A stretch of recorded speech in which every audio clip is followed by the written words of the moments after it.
സ്വാഗതം പേജ് 10 സ്റ്റോറീസിലേക്ക്. ഇറാനെ പേടിച്ച് ഗൾഫിലെ ഓപ്പറേഷൻസ് നിർത്താനുള്ള നീക്കത്തിലാണ് ട്രംപ്. എന്നാൽ ട്രംപിന്റെ ഈ പുതിയ നീക്കത്തെ തടയിടാൻ ഒരു മുഴം മുന്നേ എറിയുകയാണ് ഇറാൻ. ഒപ്പം കടൽ വഴി പശ്ചിമേഷ്യയെ വളയുകയുമാണ് ഇറാൻ. മേഖലയിലെ മൂന്നാമത്തെ കപ്പൽപാതയിലും സാന്നിധ്യം അറിയിച്ചുകൊണ്ടാണ് മാരിടൈം വളയൽ തന്ത്രത്തിന് ഇറാൻ തുടക്കമിട്ടിരിക്കുന്നത് എന്നാണ് വിലയിരുത്തൽ. അതിലൂടെ ഇസ്രായേലിന്റെ തുറമുഖങ്ങൾക്കും ഭീഷണിയാവുകയാണ് ഇറാൻ. ഇങ്ങനെ പുതിയ പുതിയ തന്ത്രങ്ങളിലൂടെ ഓരോ ദിവസവും ലോകത്തെ അമ്പരപ്പിക്കുകയാണ് ഇറാൻ എന്ന് പറയാം. എങ്ങനെയാണ് ട്രംപ് വിചാരിച്ചതിലും അപ്പുറത്തേക്ക് ഇറാൻ കാര്യങ്ങളെ കൊണ്ടുപോകുന്നത്? സംഘർഷം ചെങ്കടലിലേക്ക് വ്യാപിപ്പിച്ച ഇറാൻ ഇപ്പോൾ സൂയസ് കനാലും ലക്ഷ്യമിടുകയാണോ? മേഖലയിലെ 3 കപ്പൽപാതകളും പിടിച്ച് ലോകത്തെ സാമ്പത്തികമായി ഇറുക്കാനാണോ ഇറാൻ ലക്ഷ്യമിടുന്നത്?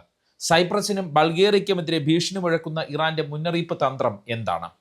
പശ്ചിമേഷ്യയുമായി ബന്ധപ്പെട്ട് ഉരുത്തിരിയുന്ന 2 പുതിയ സാഹചര്യങ്ങളെ നോക്കിക്കാണുകയാണ് ഈ വീഡിയോയിലൂടെ. വാർത്തകളുടെ ഉള്ളറിയാം. വീഡിയോയിലേക്ക് വിശദമായി കടക്കും മുമ്പ് ഒരു ചിത്രം, അതായത് ഒരു മാപ്പ് നമുക്ക് നോക്കാം. ഹോർമൂസ്, ബാബൽ മന്ദേബ്, പിന്നെ ഈജിപ്തിന് കീഴിലുള്ള സൂയസ് കനാൽ, കൂടാതെ സൈപ്രസും ബൾഗേറിയയും. 2 കടലിടുക്കുകൾ, ഒരു മനുഷ്യനിർമ്മിത കപ്പൽ കനാൽ, പിന്നെ 2 രാജ്യങ്ങൾ. പശ്ചിമേഷ്യൻ രാഷ്ട്രീയത്തിൽ വരും ദിവസങ്ങളിൽ നിർണായകമാകുന്ന 5 പോയിന്റുകൾ ഇതെന്നാണ് അന്താരാഷ്ട്ര വിദഗ്ധർ വിലയിരുത്തുന്നത്. ഇങ്ങനെ ഒരു വിലയിരുത്തലിലേക്ക് കാര്യങ്ങളെത്താൻ മെഡിറ്ററേനിയൻ കടൽ മേഖലയിൽ ഉണ്ടായ 2 സംഭവങ്ങളാണ് കാരണം. ഇറാൻ സൈപ്രസിനും ബൾഗേറിയയ്ക്കും നൽകിയിരിക്കുന്ന മുന്നറിയിപ്പാണ് ഏറ്റവും പുതിയ സംഭവം. എന്തുകൊണ്ടാണ് ഇറാൻ സൈപ്രസിനും ബൾഗേറിയയ്ക്കുമെതിരെ തിരിഞ്ഞത്? അതിലേക്ക് വിശദമായി കടക്കുമ്പോഴാണ് അമേരിക്കയുടെ പുതിയ തന്ത്രം മനസ്സിലാകുക. ഇറാന്റെ ആക്രമണങ്ങളെ പേടിച്ച് ഇറാനെതിരായ ഓപ്പറേഷൻസുകളുടെ കേന്ദ്രം ഗൾഫിന് പുറത്തേക്ക് മാറ്റാൻ ഒരുങ്ങുകയാണ് അമേരിക്കൻ സൈന്യം എന്നാണ് അന്താരാഷ്ട്ര മാധ്യമങ്ങൾ നൽകുന്ന സൂചന. ജോർദാനിലും കുവൈറ്റിലും ബഹ്റൈനിലുമുള്ള അമേരിക്കൻ താവളങ്ങളിൽ അത്രത്തോളം നാശനഷ്ടമാണ് ഇറാൻ വരുത്തിവെച്ചത് നമുക്കറിയാം. നിരവധി യുദ്ധവിമാനങ്ങളും വിമാനങ്ങൾ സൂക്ഷിക്കുന്നതിനുള്ള ഹാങ്ങറുകളും സൈനിക സംവിധാനങ്ങളുമെല്ലാം ഇറാൻ തകർത്തു. ഇറാന്റെ അത്യാധുനിക ബാലിസ്റ്റിക് മിസൈലുകൾക്കും ഡ്രോണുകൾക്കും ഗൾഫിലുള്ള താവളങ്ങളെ മിനിറ്റുകൾക്കകം തകർക്കാൻ കഴിയുമെന്ന് അമേരിക്ക മനസ്സിലാക്കി. മാത്രമല്ല, നിരന്തരമായ ആക്രമണം തടയാൻ അത്യാധുനിക പ്രതിരോധ മിസൈലുകളുടെ ക്ഷാമം കാരണം അമേരിക്കൻ സൈന്യത്തിന് കഴിയുന്നുമില്ല. കൂടാതെ ഗൾഫ് രാജ്യങ്ങൾക്കും ഇറാന്റെ ആക്രമണം വലിയ തലവേദനയാണ് സൃഷ്ടിക്കുന്നത്. അതുകൊണ്ട് തന്നെ ഇറാന്റെ മിസൈലുകളും ഡ്രോണുകളും അത്ര പെട്ടെന്ന് എത്താത്ത മേഖലയിലേക്ക് ഇറാനെതിരെയുള്ള വ്യോമ ഓപ്പറേഷനുകൾ മാറ്റാനാണ് ട്രംപും സംഘവും തീരുമാനിച്ചിരിക്കുന്നത് എന്നാണ് വിവരം. അതായത് ഇറാന്റെ മിസൈലുകളുടെയും ഡ്രോണുകളുടെയും വിനാശകരമായ പരിധിയിൽ നിന്ന് മാറി നിൽക്കുക എന്ന തന്ത്രമാണ് അമേരിക്ക സ്വീകരിക്കുന്നത്. അങ്ങനെയാണ് പശ്ചിമേഷ്യയ്ക്ക് പുറത്ത് മെഡിറ്ററേനിയൻ കടലിലെ സൈപ്രസിലേക്കും ബൾഗേറിയയിലേക്കും അവിടുത്തെ വ്യോമത്താവളങ്ങളിലേക്കും ഇറാനെതിരായ ഓപ്പറേഷൻസ് ഉപയോഗിക്കാൻ അല്ലെങ്കിൽ അങ്ങോട്ടേക്ക് മാറ്റാൻ അമേരിക്കൻ സൈന്യം തീരുമാനമെടുത്തത്. സൈപ്രസിൽ നിന്ന് യുദ്ധവിമാനങ്ങളുടെ ഓപ്പറേഷനുകളും ബൾഗേറിയയിൽ നിന്ന് മറ്റു ഓപ്പറേഷൻസുകളുമാണ് അമേരിക്ക ലക്ഷ്യമിടുന്നത്. കുറേയേറെ ഓപ്പറേഷൻസ് ഇപ്പോൾ തന്നെ അമേരിക്ക ഈ 2 രാജ്യങ്ങളിലേക്കും മാറ്റിക്കഴിഞ്ഞു എന്നാണ് ചില റിപ്പോർട്ടുകൾ സൂചിപ്പിക്കുന്നത്. സൈപ്രസിലുള്ള ബ്രിട്ടന്റെ പരമാധികാരമുള്ള വ്യോമത്താവളമായ ആക്രോട്ടിരി, ആ വ്യോമത്താവളം ഇറാനെതിരെയുള്ള പ്രതിരോധ ആക്രമണങ്ങൾക്ക് ഉപയോഗിക്കാൻ ബ്രിട്ടൻ അമേരിക്കയ്ക്ക് അനുമതി നൽകിയിട്ടുണ്ട്. മാത്രമല്ല, ബൾഗേറിയയിലെ ബസ്മർ വ്യോമത്താവളത്തിൽ 8 അമേരിക്കൻ സ്ട്രാറ്റോ ടാങ്കർ വിമാനങ്ങൾ വിന്യസിക്കാൻ ബൾഗേറിയൻ പാർലമെന്റും അനുമതി നൽകിയിട്ടുണ്ട്. അമേരിക്കൻ ബോംബർ വിമാനങ്ങൾക്കോ യുദ്ധവിമാനങ്ങൾക്കോ ദീർഘദൂരം പറന്ന് ഇറാനെ ആക്രമിക്കാൻ ആകാശത്ത് വെച്ച് തന്നെ ഇന്ധനം നിറയ്ക്കേണ്ടതുണ്ട്. അതിനുവേണ്ടിയാണ് ബൾഗേറിയയിൽ സ്ട്രാറ്റോ ടാങ്കർ അല്ലെങ്കിൽ ഇന്ധനം നിറയ്ക്കാനുള്ള വിമാനങ്ങൾ വിന്യസിക്കാൻ അമേരിക്ക തീരുമാനിച്ചിരിക്കുന്നത്. അതായത് സൈപ്രസിൽ നിന്ന് യുദ്ധവിമാനങ്ങളെ ഓപ്പറേറ്റ് ചെയ്യും, ബൾഗേറിയയിൽ നിന്ന് ആ യുദ്ധവിമാനങ്ങൾക്ക് ആവശ്യമായ ഇന്ധനത്തിനായി ടാങ്കർ വിമാനങ്ങൾ ഓപ്പറേറ്റ് ചെയ്യും. ആ രീതിയിൽ ഗൾഫിന് പുറത്ത് നിന്ന് ഇറാനെതിരെയുള്ള ആക്രമണം നടത്താമെന്നാണ് അമേരിക്ക ഇപ്പോൾ പദ്ധതിയിടുന്നത്. അമേരിക്കയുടെ ഈ നീക്കം മുൻകൂട്ടി കണ്ടാണ് ഇറാൻ സൈപ്രസിനും ബൾഗേറിയയ്ക്കുമെതിരെ കനത്ത ഭീഷണിയുമായി രംഗത്ത് വന്നത്. തങ്ങളെ ആക്രമിക്കാൻ വ്യോമത്താവളങ്ങൾ വിട്ട് നൽകിയാൽ സൈപ്രസും ബൾഗേറിയയും വലിയ പ്രത്യാഘാതം നേരിടേണ്ടി വരുമെന്നാണ് ഇറാന്റെ വിദേശകാര്യമന്ത്രി അബ്ബാസ് അരാഗ്ചി കനത്ത മുന്നറിയിപ്പ് നൽകിയത്. ഇതിന് പിന്നാലെ ഭീതിയിലായ സൈപ്രസ് പ്രതികരണവുമായി രംഗത്തെത്തി. തങ്ങളുടെ രാജ്യം യുദ്ധത്തിൽ കക്ഷിയല്ല എന്നും സൈപ്രസിലെ ബ്രിട്ടീഷ് താവളങ്ങൾ അല്ലെങ്കിൽ ബ്രിട്ടീഷ് താവളം ഇറാനെതിരെ സൈനിക ആക്രമണത്തിന് ഉപയോഗിക്കില്ല എന്ന് ബ്രിട്ടൻ തങ്ങൾക്ക് ഉറപ്പ് നൽകിയിട്ടുണ്ടെന്നും സൈപ്രസ് വിദേശകാര്യമന്ത്രി അബ്ബാസ് അരാഗ്ചിയെ നേരിട്ട് ഫോണിൽ അറിയിച്ചു.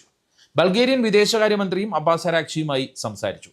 തങ്ങൾക്ക് ഈ യുദ്ധത്തിൽ പങ്കാളികളാകാൻ യാതൊരു ഉദ്ദേശവുമില്ല എന്നാണ് ബൾഗേറിയൻ വിദേശകാര്യമന്ത്രി വെലിസ്ലാവ പെട്രോവ വ്യക്തമാക്കിയത്. ബൾഗേറിയൻ പാർലമെന്റ് അമേരിക്കൻ ടാങ്കർ വിമാനങ്ങൾക്ക് അവിടെ ആ വ്യോമതാവളത്തിൽ ഇറങ്ങാൻ അനുമതി നൽകിയിട്ടുണ്ട് എങ്കിലും അവിടെ യാതൊരുവിധ ആക്രമണ ആയുധങ്ങളും വിന്യസിക്കില്ല എന്ന് അദ്ദേഹം ഈ ബൾഗേറിയൻ വിദേശകാര്യമന്ത്രി അരാക്ചിയോട് വ്യക്തമാക്കി. അതായത് ഗൾഫ് മേഖലയിൽ നിന്നുള്ള അമേരിക്കയുടെ തന്ത്രപരമായ പിന്മാറ്റത്തെയും മറ്റൊരു താവളം കണ്ടെത്താനുള്ള നീക്കങ്ങളെയും മുൻകൂട്ടി കണ്ട് തകർക്കുകയാണ് ഇറാൻ ചെയ്യുന്നത്. സൈപ്രസിനെയും ബൾഗേറിയയും ഭീഷണിപ്പെടുത്തിയതിലൂടെ അമേരിക്കയ്ക്ക് സുരക്ഷിതമായ ഒരു ലോഞ്ച് പാഡ്, അങ്ങനെ തന്നെ പറയാം, അത് പശ്ചിമേഷ്യയിലോ അതിന് തൊട്ടടുത്തോ കിട്ടില്ല എന്ന് ഉറപ്പാക്കാനാണ് ഇറാൻ നോക്കുന്നത്.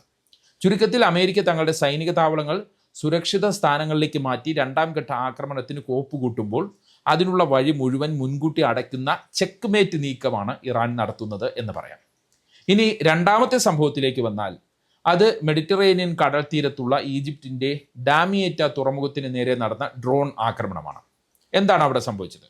മെഡിറ്ററേനിയൻ കടൽ തീരത്തുള്ള പ്രധാന LNG ടെർമിനലായ ഡാമിയേറ്റ തുറമുഖത്തിൽ ഉണ്ടായിരുന്ന ചരക്ക് കപ്പലുകൾക്ക് നേരെ ഡ്രോൺ ആക്രമണം ഉണ്ടാവുകയായിരുന്നു.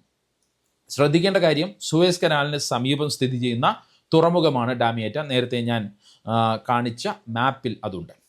ആക്രമണം നേരിട്ട കപ്പൽ അമേരിക്കൻ LNG കപ്പലായ എൻഡർഗോസ് വിന്റർ ആണ്. ഈ കപ്പലിൽ തീപിടിച്ച് തൊട്ടടുത്തുണ്ടായിരുന്ന ഗ്രീക്ക് ഉടമസ്ഥതയിലുള്ള ഗ്യാസ് ലോഗ് സേലം എന്ന കപ്പലിലേക്കും പടരുകയായിരുന്നു. ഈ ആക്രമണത്തിൻ്റെ ഉത്തരവാദിത്വം ഔദ്യോഗികമായി ഇതുവരെ, ഈ വീഡിയോ തയ്യാറാക്കുന്നതുവരെ, ഒരു സായുധ സംഘടനയും ഏറ്റെടുത്തിട്ടില്ല.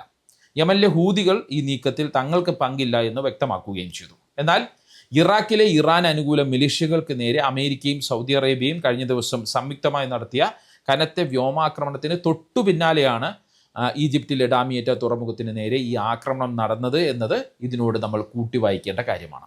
മാത്രമല്ല, ഇറാന്റെ ഇസ്ലാമിക് റവല്യൂഷണറി ഗാർഡുമായി അടുത്തു ബന്ധമുള്ള കേന്ദ്രങ്ങൾ നൽകുന്ന സൂചന ഇങ്ങനെയാണ്: യുദ്ധം ഇനിയും നീളുകയാണെങ്കിൽ ലോകത്തിന്റെ ഊർജ്ജ വിതരണ ശൃംഖലയെ മുഴുവൻ തകർക്കാൻ തങ്ങൾക്ക് കഴിയുമെന്ന ഇറാന്റെ പരോക്ഷമായ മുന്നറിയിപ്പ്, അതാണ് മെഡിറ്ററേനിയൻ കടലിലുള്ള ഡാമിയേറ്റ തുറമുഖത്തിൽ കണ്ടത് എന്നാണ് അവർ പറയുന്നത്.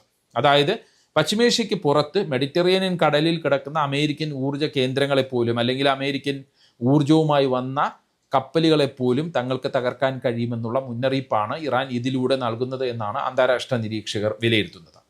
സൂയസ് കനാലിന്റെ പ്രവേശന കവാടത്തിനടുത്തുള്ള ഡാമിയേറ്റയിലെ ആക്രമണത്തിലൂടെ കനാൽ വഴിയുള്ള കപ്പൽ ഗതാഗതത്തിനെതിരെ കൂടിയാണ് ഇറാൻ ഭീഷണി മുഴക്കുന്നത് എന്നതുകൂടി നമ്മൾ നോക്കിക്കാണണം. ഇതിനൊപ്പം ഇസ്രയേലിന്റെ കപ്പൽ വ്യാപാരത്തെയും പരോക്ഷമായി ഇറാൻ ലക്ഷ്യമിടുകയാണ്. കാരണം ഇസ്രയേൽ കിടക്കുന്നത് ഈ മെഡിറ്ററേനിയൻ കടൽ തീരത്താണ്. ഇവിടെയാണ് ഇറാൻ പലപ്പോഴും ആക്രമിച്ചിട്ടുള്ള ഹൈഫ ഉൾപ്പെടെയുള്ള 3 പ്രധാനപ്പെട്ട തുറമുഖങ്ങൾ, അത് ഇസ്രയേലിന്റെ തുറമുഖങ്ങൾ അവിടെയുള്ളത്. മറ്റൊരു ശ്രദ്ധേയമായ കാര്യം, ഈ ഹൈഫ തുറമുഖത്തിന് ഒരു ഇന്ത്യൻ കണക്ഷനുമുണ്ട്. മറ്റൊന്നുമല്ല, ഈ തുറമുഖം നിലവിൽ അദാനി ഗ്രൂപ്പിന്റെ ഉടമസ്ഥതയിലുള്ള തുറമുഖമാണ്. ഇസ്രയേലിന്റെ മറ്റൊരു തുറമുഖമായ എയിലറ്റ് സ്ഥിതി ചെയ്യുന്നത് ചെങ്കടൽ തീരത്താണ്. ആ തുറമുഖം ഹൂതികളുടെ ചെങ്കടൽ ഉപരോധം കാരണം ഇപ്പോൾ തന്നെ പ്രതിസന്ധിയിലാണ്. അതിന് പിന്നാലെയാണ് മെഡിറ്ററേനിയൻ തീരത്തെ തുറമുഖങ്ങളെ ഒന്നാകെ പ്രതിസന്ധിയിലാക്കുന്ന നീക്കം ഇറാൻ ഇപ്പോൾ നടത്തിയിരിക്കുന്നത്. ഇവിടെ മറ്റൊരു കാര്യം കൂടിയുണ്ട്. ഈജിപ്ത് തുറമുഖത്തിന് എതിരെ നടന്ന ഡ്രോൺ ആക്രമണം അടുത്തു കിടക്കുന്ന സൈപ്രസിനും ഒരു മുന്നറിയിപ്പാണ്. അതുകൊണ്ട് തന്നെയാണ് അരാക്ചിയുടെ ഭീഷണിക്ക് തൊട്ടു പിന്നാലെ സൈപ്രസ് നിഷേധവുമായി രംഗത്ത് വന്നത്. മാത്രമല്ല, സൈപ്രസിനെതിരെയുള്ള ഇറാന്റെ ഭീഷണി അമേരിക്കയ്ക്കും ഇസ്രയേലിനും ഒരുപോലെ കനത്ത സൈനികമായിട്ടും തന്ത്രപരമായിട്ടുമുള്ള തിരിച്ചടിയാണ്.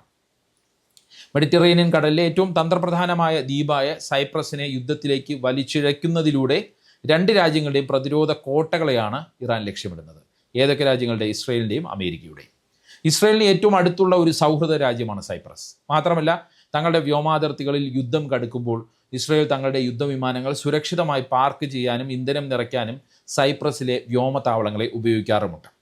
ഇറാൻ സൈപ്രസിനെ ലക്ഷ്യമിടുന്നതോടെ ഇസ്രയേലിൻ്റെ ഈ സുരക്ഷിത കേന്ദ്രം നഷ്ടപ്പെടും. മറ്റൊന്ന്, നാറ്റോ സഖ്യങ്ങളിലെ ഭിന്നതയാണ്. സൈപ്രസ് ഒരു യൂറോപ്യൻ യൂണിയൻ രാജ്യമാണ്. അവിടെയുള്ള ബ്രിട്ടീഷ് താവളത്തിൽ നിന്ന് അമേരിക്ക ആക്രമണം നടത്തിയാൽ യൂറോപ്യൻ യൂണിയനും യുദ്ധത്തിൽ പങ്കാളികളാകുമെന്ന്, അല്ലെങ്കിൽ പങ്കാളികളാണ് എന്ന് ഞങ്ങൾ കണക്കാക്കുമെന്നാണ് ഇറാൻ ഭീഷണി മുഴക്കിയിരിക്കുന്നത്. അതുകൊണ്ട് തന്നെയാണ് സൈപ്രസ് പെട്ടെന്നൊരു പ്രസ്താവനയുമായി, ഞങ്ങൾ യുദ്ധത്തിനില്ല, ഞങ്ങളുടെ വ്യോമതാവളം ഉപയോഗിക്കാൻ അനുവദിക്കില്ല എന്നുള്ള ഒരു പ്രസ്താവനയുമായി രംഗത്ത് വന്നത്. അല്ലെങ്കിൽ ഇറാൻ്റെ വിദേശകാര്യമന്ത്രിയുമായി സൈപ്രസിൻ്റെ വിദേശകാര്യമന്ത്രി തന്നെ നേരിട്ട് സംസാരിച്ചത്. അങ്ങനെയാണ് അതിനെ വിലയിരുത്താൻ കഴിയുക. അതായത് ഹോർമൂസും ബാബൽ മന്ദേബും കടന്ന് സൂയസ് കനാലിലേക്കും മെഡിറ്ററേനിയൻ കടലിലേക്കും വരെ കാര്യങ്ങൾ എത്തിക്കുകയാണ് ഇറാൻ എന്നതാണ് നമ്മൾ നോക്കിക്കാണേണ്ട ഏറ്റവും ശ്രദ്ധേയമായ കാര്യം. ഇറാൻ്റെ സ്വാധീനം, അല്ലെങ്കിൽ ഇറാനെക്കുറിച്ചുള്ള പേടി പശ്ചിമേഷ്യയ്ക്ക് പുറത്തുള്ള കടൽ മേഖലയിലേക്കും ഇറാൻ എത്തിച്ചിരിക്കുകയാണ്. ലക്ഷ്യം മറ്റൊന്നുമല്ല, പശ്ചിമേഷ്യയ്ക്ക് പുറത്തും അമേരിക്ക തങ്ങൾക്കെതിരെ ആക്രമണത്തിന് അമേരിക്കയ്ക്ക് ഉപയോഗിക്കാൻ കഴിയുന്ന ഒരു ലോഞ്ച് പാഡ് കിട്ടരുത്. അതാണ് ഇറാൻ്റെ ലക്ഷ്യം. അങ്ങനെ കൊടുത്താൽ അവിടെ ഇറാൻ ആക്രമിക്കും. അങ്ങനെ ഒരു സന്ദേശമാണ് ഇറാൻ നൽകുന്നത്. സൈപ്രസ് തങ്ങളുടെ താവളം ഇറാനെതിരെ ഉപയോഗിക്കാൻ അനുവദിക്കില്ല എന്ന് പറഞ്ഞതിലൂടെ ഇറാൻ്റെ ശ്രമങ്ങൾ പാതി വിജയിച്ചു എന്നാണ് നമുക്ക് പറയാൻ കഴിയുക. മാത്രമല്ല, ബൾഗേറിയയും പറഞ്ഞിരിക്കുന്നത് ഇറാന് അനുകൂലമായി പരോക്ഷമായൊരു സൂചനയുള്ള രീതിയിലാണ് സംസാരിച്ചിരിക്കുന്നത്. ഇനി അമേരിക്ക എന്തു ചെയ്യുമെന്നതാണ് ഇനി അറിയേണ്ടത്. ഇറാൻ്റെ ഭീഷണി വകവയ്ക്കാതെ ബ്രിട്ടൻ്റെ പിന്തുണയോടെ സൈപ്രസിലെ വ്യോമത്താവളം ഉപയോഗിക്കാൻ അമേരിക്കയ്ക്ക് കഴിയുമോ എന്നതാണ് പ്രധാനപ്പെട്ട ചോദ്യം. വരും ദിവസങ്ങളിലാകും ഇതിന് ഉത്തരം കിട്ടുക. എന്തായാലും എല്ലാം മുൻകൂട്ടി കണ്ടുള്ള ശക്തമായ നീക്കങ്ങളാണ് ഇറാൻ നടത്തി വരുന്നത്. അതിൽ പലപ്പോഴും പിടിവിട്ടു പോകുന്ന അവസ്ഥയിലാണ് അമേരിക്ക ഉള്ളത് എന്ന് തന്നെ നമുക്ക് വിലയിരുത്താൻ കഴിയും. ഈ വീഡിയോയെക്കുറിച്ചുള്ള നിങ്ങളുടെ അഭിപ്രായം കമൻറ്റ് ചെയ്യുക. മറ്റൊരു സിംപിളി ഇൻ ഡെപ്ത് വീഡിയോയുമായി വീണ്ടും കാണാം. നന്ദി, നമസ്കാരം.